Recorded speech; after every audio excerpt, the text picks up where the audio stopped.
All আর hypocrite. গুরু বলে শিষ্যের জন্য বাঁচছে, আমি কখনো তোমাদের বলেছি? I am leaving my life, not yours.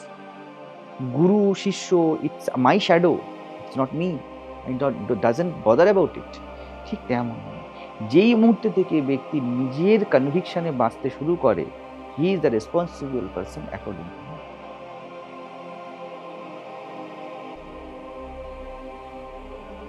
সব অনুভবের দ্রষ্টা আমি, সাক্ষীর সাক্ষী আমি, আমি ছাড়া দ্বিতীয় কিছু নেই। উপনিষদ বললো অহম ব্রহ্মাস্মি, যাকে তুমি আমি বলো, that is precise me. Have faith. দুটোই সারা, গুরু তোমার সেই আত্মা। কোনো ব্যক্তি পূর্ণ সিদ্ধ হয় না। পূর্ণ সিদ্ধ ব্যক্তির মধ্যে একটা শিশুর মতো সাধক সবসময় থাকে, কনস্ট্যান্ট অ্যালার্টনেস। কোনো ব্রহ্মজ্ঞ পুরুষ নেই যে বলতে পারে আমার আর অ্যালার্টনেসের দরকার পড়ে না। যে অ্যালার্ট হচ্ছে সে সাধক। আমি সেটা বলেছি অনেক সময়, যে নিত্য সাধক সে সিদ্ধ হয়ে যায়, যে নিত্য শিশু সেই ম্যাচিওর। বুঝে যাচ্ছে তো? যে আপনারা যেই বিষয়টি বুঝতে পারছেন, এই বোঝার প্রতি গ্রহণ, এক গ্র্যাটিটিউড, একটা করুণার ভাব রাখুন যে আমি পেয়েছি। আর যেহেতু পেয়েছি, কিন্তু এটা পেয়ে গেছি মানে আমি পেয়ে যাইনি, এ আমাকে পেয়েছে। সমুদ্রে আপনি নেমেছেন, আমি সমুদ্র পেয়ে গেছি, আপনি কি সমুদ্র পেয়ে গেছেন? এর শেষ নেই, আপনি শেষ হয়ে যাবেন, সমুদ্র শেষ হবে না। তো এই দুটো নিয়ে চলুন। এইবারে এই বোধটাকে সামনে রেখে, এই দুটো জিনিস সাথে রেখে, এক সিনসিয়ারিটি আর এক আমি পেয়েছি, আর কেউ কখনো পুরো পেতে পারবে না। এই দুটোকে মনে এনে বাকিদের দিকে তাকান, উত্তর পেয়ে যাবেন। দেখবেন কাকে করুণা বলে, যারা পাচ্ছে না তাদের সাথে কীভাবে ডিল করতে হবে। এই দুটো জিনিস আপনাদের টোটালি তৈরি করে দেবে, টোটালি তৈরি করে দেবে। কোথায় কি বলতে হবে, কোথায় কি করতে হবে। ভুল পথেও যদি আমরা কেউ যাই, ভুল পথ তো কিছু নেই, তবুও যদি বলি সো কল্ড ভুল পথে যাই, এই দুটো জিনিস যদি আপনাদের মধ্যে থাকে, আপনাদেরকে ব্যাক টু প্যাভিলিয়ন করবে, আপনাকে ফিরিয়ে সোর্সে নিয়ে আসবে বারবার। ঠিক আছে, এই জিনিসটা রাখুন। সাধারণত নর্মাল আন্ডারস্ট্যান্ডিংয়ে একটা থাকলে দ্বিতীয়টা থাকে না, দ্বিতীয় থাকলে প্রথমটা থাকে না। সিনসিয়ারিটি থেকে গেলে সে মনে করে না যে আমি পূর্ণ, আমাকে করতে হবে, আমাকে করতে হবে। ঠিক আছে, আর যে করবে না সে মনে করে এই পূর্ণ, আমাকে কিছু করতে হবে না। যেদিনকে আপনাদের মধ্যে কর্তা অকর্তা মিলেমিশে যাবে, সেই দিনকে কিন্তু কিছু হলো। ঠিক আছে, তো এই জায়গাটা থাকতে হবে। মায়ের কোলে বাচ্চা থাকে, পুরো মায়ের কোলে ছেড়ে দিয়েছে, কিন্তু মাকে ছেড়ে দেয়নি। বাচ্চার পুরো শরীর মায়ের কোলে ছাড়া, কিন্তু বাচ্চার পুরো মন মায়েতে ভরা। এইটা থাকতে হবে আপনাদের মধ্যে। আপনি পুরো ম্যাচিওর, পুরো ইম্যাচিওর, এই দুটো একসাথে থাকলে হবে। ঠিক আছে, তো অন্যে কি পেয়েছে ছেড়ে দিন, আপনি কি পেয়েছেন এই অনুকম্পা, এটা ভাবতে ভাবতেই জীবন শেষ হয়ে যাবে। অন্যকে দেখার সুযোগ কোথায়, তখন দেখবেন অন্যে শিখছে, অন্যে শিখছে, আপনার চেষ্টা ছাড়াই শিখবে। ঠিক আছে, আপনারা যারা বুঝতে পারছেন, একদম আমি বিজনেসম্যানের ভাষা বলছি, বোঝার মাপদণ্ডে যতখানি সেবা আসে অতটাই সেবা দিন, এর বেশি দেবেন না। কারণ ওটার সেবা হবে না, না ওটা পরব্রহ্ম নেবে, না আপনার ব্যক্তিগত কোনো কাজে লাগবে, না অদ্বৈত জ্ঞানপীঠের স্বাস্থ্যের পক্ষে সেটা খুব একটা ভালো। যদি বুঝতে পারেন যে হ্যাঁ আমি পূর্ণতঃ জিনিসটার জন্য তৈরি, প্রথম বুঝুন স্বেচ্ছা, পরে সেবা কথাটা কেন দেয়। কেন আমি বলছিলাম, গুরু কেন সেবা দেয়, আর শিষ্য কেন সেই সেবা গ্রহণ করবে, কেন সেবা কাজ করবে। আজকের তো এটা পরম্পরা নয়, এই পরম্পরাটা চলছে হাজার হাজার বছর, সেই গুরুকুল প্রথা থেকে, জল ভরে আনো নদী থেকে। কেন কেন তার শিষ্যও করছে, এই নয় যে মুখ বেজার করে করছে, সে আনন্দে করছে। শ্রীকৃষ্ণ সন্দীপন মুনির আশ্রমে যা বলছেন আনন্দে করছেন। এই যে আনন্দে করা মানে কি, স্বেচ্ছায় পূর্ণতঃ করা। স্বেচ্ছা কি শিষ্যের পক্ষে, আমি বুঝেছি আমার উন্নতির জন্য, আমার সৌন্দর্যের জন্য আমার দুটো হাত এগিয়ে দেওয়া উচিত। আমি বুঝেছি, কিন্তু কেউ বোঝায়নি, কেউ বলেনি। আপনারা নিজেদের প্রশ্ন করুন, আমার ভিতরটা ফ্রি আছে কাজটা করার জন্য, তাহলে ওটা সেবা। সেবার মাপদণ্ড পড়ে আছে একদিকে বাটখারা, আপনি কি প্রজ্ঞা লাভ করেছেন, কেন আমার হাত দুটো প্রসার হবে, কেন। যতক্ষণ এই হাতের মধ্যে কর্ম আর প্রেম না মিশবে, আপনাদের একটিও সেবা আপনাদের কাজে লাগবে না, আর সো কল্ড অদ্বৈত জ্ঞানপীঠেরও কাজে লাগবে না। হবে বিল্ডিং, হবে এই হবে, হবে কিচ্ছু না। এইসব কোটি কোটি জিনিস সময়ের সাথে সাথে ধূলিসাৎ হয়ে গিয়েছে, এ থাকবে না। সে স্বামী বিবেকানন্দ বলেছিলেন ঠাকুরের ভাব 1500 বছর থাকবে, আমি বলছি এই ভাব 15 বছরও হয়তো না থাকবে। সো হোয়াট, এখন আছে কি, এটা দরকার। দেখুন, আমি খুব পরিষ্কার বলছি, যেখানে আটকাবে আমাকে সরাসরি কোশ্চেন করুন। এখানে প্ল্যাটফর্মটাই এই, আমরা সরাসরি জিজ্ঞাসা করব। আমি যেইটুকুনি বুঝেছি আমি সেইটুকুনি দেব, এবং এই দেবার মধ্যে, বোঝার মধ্যে আমি পুরো ছিলাম, দেবার মধ্যে আমি পুরো আছি। যেটুকুনি বুঝিনি আমার পক্ষে সম্ভব না, এটাতে আপনারা এগাবেন। ওই আমার টাইম আছে বলে আমি দিয়ে দিলাম, এগুলি খুব স্থূল ভাব। জ্ঞানপীঠ এত স্থূল আধারে নির্মিত হয়ই নি, এর কোনো প্রয়োজনই নেই। আমি আজকে দুপুরে লোকে বলছিলাম যে আমি কাউকে বলবো, এই যে আপনাদের কখনো কখনো আমি ঝাড় দিয়ে দিচ্ছি, এটা বলি সেটা দিচ্ছি, আমি ওকে বলছিলাম যে কেন বলবো, আমার কাছে কোনো রিজন নেই। আমি ভাবছিলাম বসে, আমি কেন একজনকে কোনো রকমভাবে শক্ত কথা বলবো? ওয়াই? আমি যদি জিজ্ঞেস করি এখানে যতজন বসেছে আমার কি চাই, আমার কিচ্ছু চাই না। তো প্রথমেই হলো স্বেচ্ছা। স্বেচ্ছা মানে হলো আপনি যেখানে স্বাধীন, আপনি যেখানে পূর্ণ, আর আপনি সেখানেই পূর্ণ যেখানে আপনি বুঝেছেন, যতটা বুঝেছেন অতটাতেই আপনি পূর্ণ। এছাড়া পূর্ণ নয়, আমিও পূর্ণ নই। ঠিক আছে, এরপরই আসছে সেবার কথাটা। ঠিক আছে, যে এইবারে আমি আমার পূর্ণ প্রজ্ঞায় পূর্ণ আনন্দে যেটা করছি ওটা সেবা হবে। সে ঘরেও হবে, এখানেও হবে, সর্বত্র হবে। ঠিক আছে, তো এখানে যখন আসছে, আপনার কেন আসলে ঘরেরটা কেন হবে না মহারাজ? আমরা প্রত্যেকে স্বীকার করছি আমরা একটা সাধক, আমরা একটা ট্রেনার। ঘরে বসে কম্পিউটার শেখা যায় না? আলবাত শেখা যায়। তাহলে কম্পিউটার ট্রেনিং সেন্টারে কেন যাই?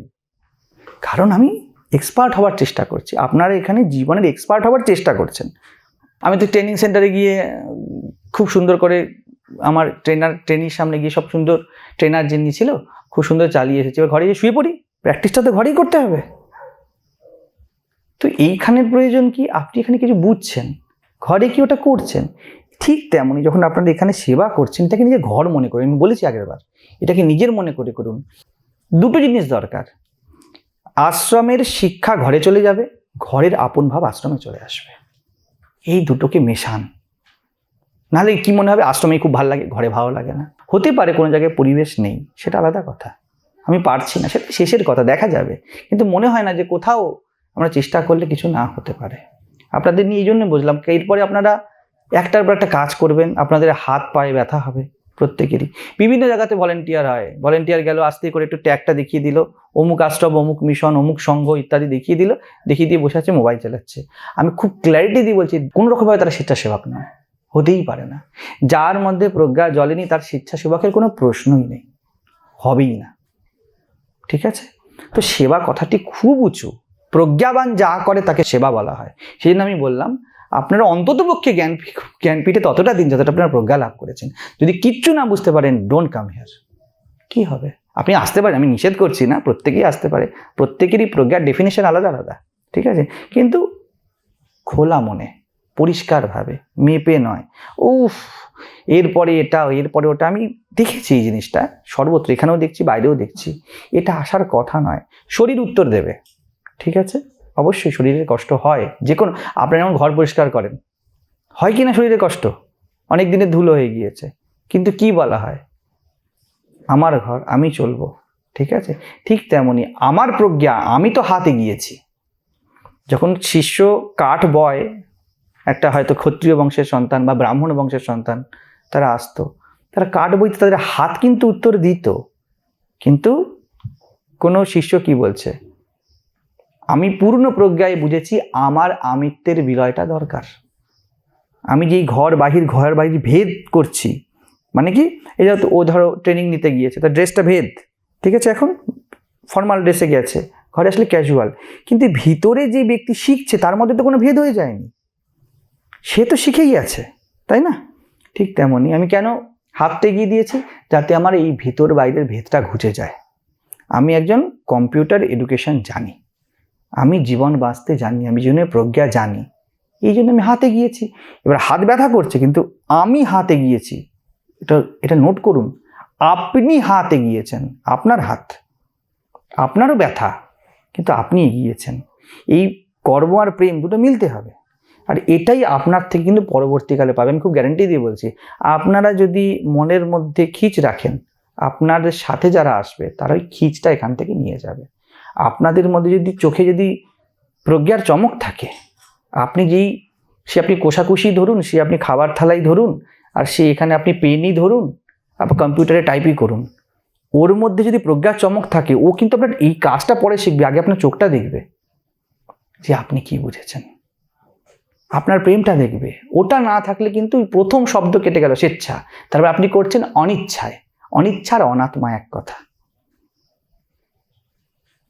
তো এই জায়গাটা খুব স্পষ্ট রাখুন। যে কোনো কিছু ডিসব্যালেন্স হয় না যখন, যে কোনো এই জায়গাতে হয়, স্বেচ্ছার অনিচ্ছা মিলেমিশে গিয়েছে। আপনারা এখানেই থাকুন আর বাইরেই থাকুন, স্বাধীন থাকুন, কেউ আপনাদের বাধ্য করবে না। আমি ওদেরকে বলি যে কাউকে বাধ্য করবে না, কাউকে বাধ্য করার দরকার নেই, যেটা হবার হবে। আমি পরিষ্কার হচ্ছে, আমি তো ভগবান নই, ঠিক আছে? আমি কোনো অন্তরে জামির মতো কিছু পড়তে পারি না, ঠিক আছে? তো আপনারা যদি কেউ মুখোশ নিয়ে আমার সামনে আসেন, আমি মুখোশই দেখব। আমার দায়িত্ব নয় আপনার মুখোশ খোলা, আপনার দায়িত্ব মুখোশ খুলে আসা। আমার দায়িত্ব হার্ডলি হতে পারে আপনারকে দিশাটা দেখিয়ে দেওয়া, যদি আপনি দেখতে রাজি হন। আমি রিপিট করছি, আমার দায়িত্ব নয় আপনাদের মুখোশ খোলা, ওটা আপনাদের দায়িত্ব। আপনি যদি 6টা মুখোশ পরে আসেন, আপনি ঠকবেন, আমি নয়, ঠিক আছে? তো আপনি যদি আমার সামনে স্বেচ্ছাসেবক হয়ে আসেন, শিষ্য হয়ে আসেন, ভক্ত হয়ে আসেন, যাই হয়ে আসুন, তার মধ্যে যদি ভক্তের সংজ্ঞায় আপনি সিদ্ধ না হন, ওটা আমার দায়িত্ব নয়। স্বেচ্ছাসেবক আপনি হতে এসছেন, মনে মনে দ্বন্দ্ব, আমার দায়িত্ব নয়। আমি তো আপনাকে পূর্ণ স্বেচ্ছাসেবকই ধরবো, আমি তো আপনাকে পূর্ণ ভক্তই ধরবো, আমি আপনাকে পূর্ণ একজন সাধকই ধরবো, ঠিক আছে? এবার আপনি কভার রেখেছেন, আমি সেই মানে যে আপনি প্লাস্টিকের আবরণ রেখেছেন, আমি তো জল ঢেলে দেবো, আমি জানবো প্লাস্টিকটাই ওর শরীর, ঠিক আছে? আমি তো আমার তরফ থেকে স্নান করিয়ে নেবো। মা শারদা এই কথাটা বলতেন দীক্ষার সময়, আমি দীক্ষার সময় যা করার করে দিই। আপনি দীক্ষার সময় এসছেন, ধরুন কেউ এসে বললো আমি খুব দিনহীন, আমার খুব ইচ্ছা মুক্তি লাভ করবো, আপনি যা বলবেন তাই করবো, ভিতরে ক্লারিটি নেই, আমি তো জল ঢেলে দেবো। হ্যাঁ বাবা, এই না, হয়ে গেল। আর আপনি প্লাস্টিক রেখেছেন, জল ধুয়ে চলে গেছে, আপনি এক বিন্দু ভেজেননি।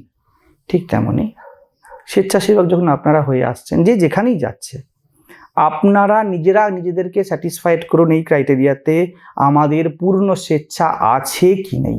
যদি নেই, পিছিয়ে যান, অসুবিধা নেই। যদি আছে, তাহলে এগিয়ে আসুন, কোনো অসুবিধা নেই।